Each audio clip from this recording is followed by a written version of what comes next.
Gue nggak akan ragu untuk mengatakan bahwa kekuasaan hari ini sedang berupaya melakukan pencucian otak kepada rakyatnya sendiri lewat rencana mereka melakukan penulisan ulang sejarah Indonesia versi mereka sendiri. Udah gitu, nggak dimasukin lagi unsur-unsur pelanggaran HAM yang dilakukan oleh kekuasaan selama ini di dalam sejarah yang mereka tulis.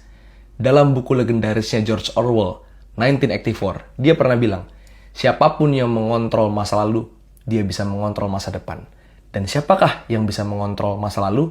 Adalah mereka yang mengontrol kekuasaan hari ini. Ini bukan barang baru. Berbagai pemimpin diktator dari seluruh dunia, mulai dari Hitler di masa lalu, sampai di masa hari ini, Korea Utara, China, Rusia, dan sebagainya, juga seringkali melakukan upaya menulis sejarah yang menguntungkan mereka sendiri. Yes, intinya adalah Kementerian Kebudayaan, yaitu menteri andalannya Prabowo, Fadlizon, ya kan, loyalis Prabowo sejati, sedang berupaya melakukan penulisan sejarah ulang Indonesia lewat buku besar sejarah Indonesia, di mana rencananya akan diluncurkan pada 17 Agustus 2025 ini, dan mau dijadikan kurikulum pendidikan untuk di sekolah.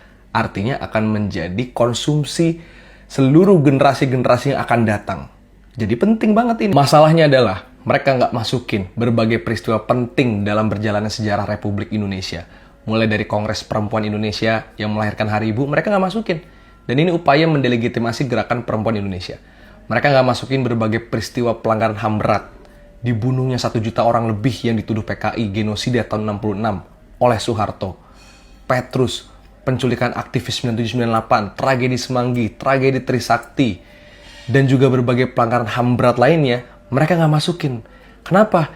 Ya, orang kekuasaan hari ini juga orang-orang yang Orde Baru lagi, gimana mereka nggak masukin? Ya gimana? Dalang pelanggaran HAM beratnya aja mau dijadiin pahlawan. Ini kan udah sejarah versi mereka sendiri. Wajar kalau ditentang oleh Aliansi Keterbukaan Sejarah Indonesia. Sejarawan pada nentang. Ya karena sejarah bukan milik kekuasaan doang, sejarah juga milik rakyat banyak. Dalam buku How Societies Remember, udah dikatakan, sejarah itu penting banget ditulis ulang oleh kekuasaan ya. Karena itu bentuk mereka berusaha untuk bikin pahlawan versi mereka sendiri, mendelegitimasi moral, dan lain sebagainya. Pelanggaran HAM berat gak dimasukin. Giliran pelantikan Prabowo Gibran pengen dimasukin. Emang sih, Gibran itu sejarah.